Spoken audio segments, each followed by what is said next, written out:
अब्दुल्ला नाम का एक लड़का था जो स्टडी करता था स्कूल में। और वो स्टडी के दौरान जब वो पढ़ने बैठता था तो एक प्रॉब्लम फेस करता था। उसका बहुत सारा डिस्ट्रैक्शन होता था और बहुत बर्नआउट फील होती थी। इस वजह से वो सही से पढ़ नहीं पाता था और उसका जो रिजल्ट है वो रिजल्ट भी अच्छा नहीं आता था। इस वजह से वो रिग्रेट करके वो अपनी जिंदगी में बहुत मायूस था। और उसको जब एक दिन पोमोडोरो टेक्निक के बारे में पता चला तो मानो कि उसकी जिंदगी ही बदल गई। तो शायद आप भी इस सिचुएशन से गुजर रहे होंगे कि आप जब पढ़ने बैठते हो या किसी चीज को फोकस करने की कोशिश करते हो तो आप भी डिस्ट्रैक्शन का शिकार होते हो। आप भी सही से फोकस नहीं कर पाते हो और अच्छी तरीके से पढ़ाई नहीं हो पाती है। इस वजह से आज मैं आप लोगों के साथ ये जो पोमोडोरो टेक्निक है इसके बारे में बताऊंगा। उससे पहले जान लेते हैं कि पोमोडोरो का इजाद किसने किया। फ्रांसिस्को सिरिलो ने 1980 के दशक में जब वो यूनिवर्सिटी का स्टूडेंट था तो वो बहुत ही स्ट्रगल फेस कर रहा था फोकस करने के लिए अपनी स्टडी में, अपनी पढ़ाई में। इस वजह से उसने एक टोमेटो शेप का किचन टाइमर यूज करता था अपने फोकस को बढ़ाने के लिए, अपने टास्क को ब्रेक करने के लिए, अलग अलग हिस्सों में बांटने के लिए।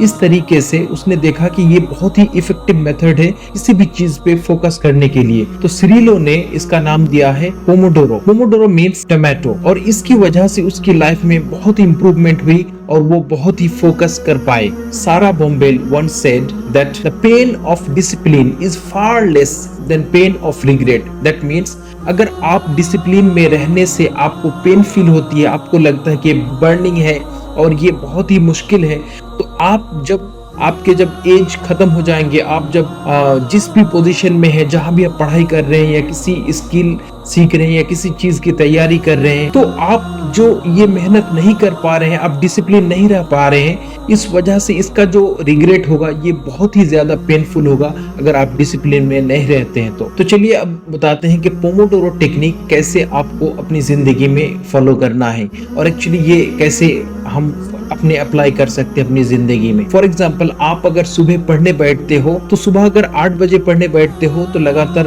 3 घंटे पढ़ते हो करीबन 11 बजे तक। तो इस वजह से पोमोडोरो टेक्निक कहते हैं कि आप अपने फोकस को बनाए रखने के लिए अपने जो टास्क है उसको 25 मिनट में उसको हिस्सों में बांट दे, अलग अलग हिस्सों में, और जस्ट एक टाइमर लगा दे पोमोडोरो शेप का। आप ये चीज भी खरीद सकते हैं पोमोडोरो टेक्निक का, ये टोमेटो शेप का अलार्म, या तो आप अलार्म कोई वॉच यूज कर सकते हैं या तो मोबाइल में टाइमर यूज कर सकते हैं। और 25 मिनट के लिए टाइम सेट करेंगे और बिल्कुल 25 मिनट तक आप किसी भी चीज पे मतलब उस पे फोकस नहीं करेंगे, सिर्फ आप अपनी स्टडी पे फोकस करेंगे और किसी भी चीज पे नहीं। और 25 मिनट जब खत्म हो जाए तो उसके बाद शॉर्ट ब्रेक लेना है आपको, ओनली फॉर 5 मिनट्स। और एक 5 मिनट के दौरान आपको ख्याल रखना है, आप पानी पी सकते हैं, आप पुशअप कर सकते हैं, या तो आप थोड़ी बहुत पैदल चल सकते हैं इधर से उधर, लेकिन आपको डिसिप्लिन रहना है अपने शॉर्ट ब्रेक के दौरान। फिर 5 मिनट के बाद और एक 25 मिनट का आपको फिर पोमोडोरो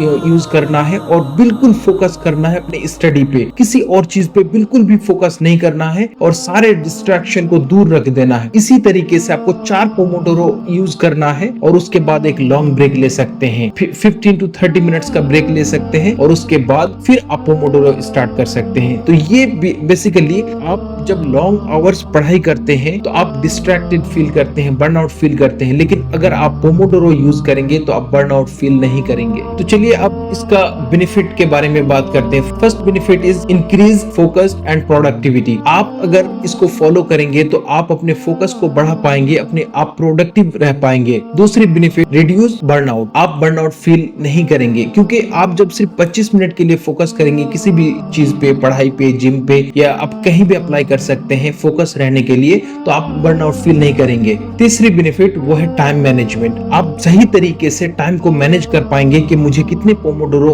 कंप्लीट करना है और सिर्फ 25 मिनट के लिए ही तो करना है। तो इस वजह से लोग बर्नआउट नहीं फील करते हैं। अब चलिए बात करते हैं कि प्रैक्टिकल टिप्स, इसको आप अपनी जिंदगी में कैसे अप्लाई कर सकते हैं। फर्स्ट, आप एक फिजिकल अलार्म यूज कर सकते हैं, अलार्म वॉच यूज कर सकते हैं। दूसरी, अगर आपके पास नहीं है तो आप मोबाइल में सिंपली ऐप डाउनलोड कर सकते हैं पोमोडोरो का, बहुत सारे प्ले स्टोर में या एप्पल स्टोर में आपको ऐप मिल जाएगा इसका कि आप टाइमर सेट कर सकते हैं और पर्टिकुलर टाइम पे आप फोकस कर सकते हैं पढ़ाई पे और फिर शॉर्ट ब्रेक ले सकते हैं। दूसरी प्रैक्टिकल टिप्स है plan task ahead of time. That means आप पहले से ही तय कर लें कि दिन में आपको कितना पोमोडोरो कंप्लीट करना है। इस तरीके से आप फोकस रह पाएंगे और फोकसली आप अपने टास्क को कंप्लीट कर पाएंगे। और थर्ड प्रैक्टिकल टिप्स है कि stay discipline during work interval. आप जब भी इंटरवल लें, शॉर्ट ब्रेक लें, तो आप बिल्कुल डिसिप्लिन रहें। ऐसा ना हो कि आप 5 मिनट के ब्रेक की जगह आप 10 मिनट, 1 घंटा, 2 घंटा ब्रेक ले रहे हैं। आप कभी भी ये शॉर्ट ब्रेक के टाइम पे आप मोबाइल यूज ना करें। अब अगर कर रहे हैं तो आपको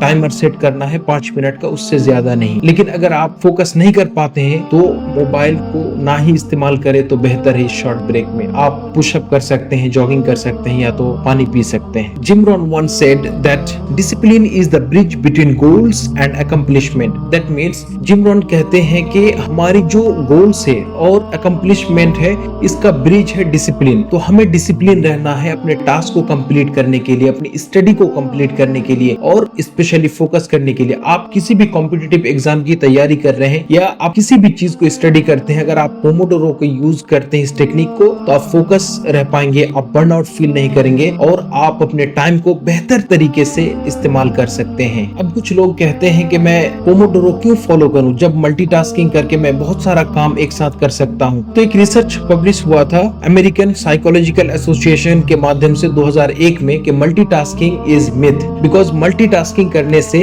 लोगों का जो फोकस है वो स्विच होते रहता है। वन टास्क से लेकर अनदर टास्क में इस तरीके से स्विच होता है और इस स्विच होने की वजह से लोग फोकस नहीं कर पाते हैं और ज्यादा से ज्यादा एरर आने की संभावना रहती है। इस वजह से आपको मल्टीटास्किंग नहीं करना है कभी भी। अब चलिए कुछ रिसर्च की बात कर लेते हैं कि एक इंसान कितने देर तक मिनिमम और मैक्सिमम कितने देर तक वो किसी चीज पर, किसी पर्टिकुलर चीज पर फोकस कर सकते हैं। जो सबसे मिनिमम फोकस टाइम है जो फोकस कर सकते हैं इंसान, वो नेचर कम्युनिकेशन के माध्यम से 2015 में एक पब्लिश हुआ था रिसर्च। उसमें बताया गया कि एक इंसान मिनिमम 8 सेकंड तक किसी भी चीज पर फोकस कर सकते हैं और जो ऑप्टिमल टाइम है वो है 25 मिनट, जो पोमोडोरो टेक्निक में बताया गया है। और तीसरी जो मैक्सिमम जो फोकस कर सकते हैं कि इंसान, वो है 90 मिनट। और मैक्सिमम फोकस टाइम के लिए एक रिसर्च पब्लिश हुआ था जर्नल कॉग्निटिव साइंस 1994 में, और इसमें बताया गया था कि एक इंसान 90 मिनट तक वो किसी चीज पर फोकस कर सकते हैं। उसके बाद वो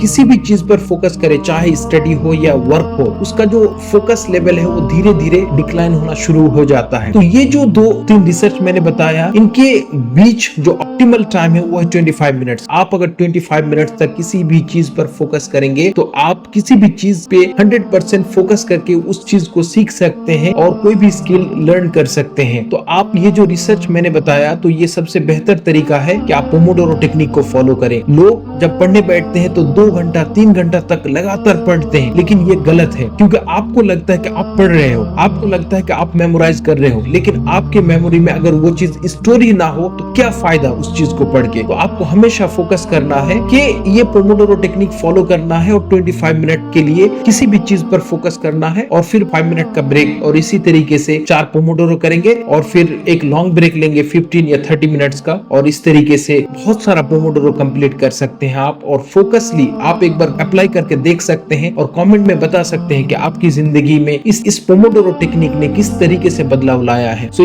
इस वीडियो को देखने के लिए बहुत बहुत शुक्रिया, और मैं इसी तरीके की वीडियो बनाऊंगा आप लोगों के लिए। तो इसी तरीके से अगर आप इंटरेस्टेड है अपनी जिंदगी को बेहतर बनाने के लिए, तो आगे और भी वीडियो आप देख सकते हैं, क्योंकि मेरा जो फोकस है वो हमेशा स्टूडेंट की लाइफ के ऊपर है कि कैसे एक स्टूडेंट अपने पर्सनैलिटी को डेवलप कर सकता है, नई नई स्किल सीख सकता है और अपने काम में माहिर और एक्सपर्टीज हासिल कर सकता है। सो इस वीडियो को देखने के लिए बहुत बहुत शुक्रिया। Thank you so much.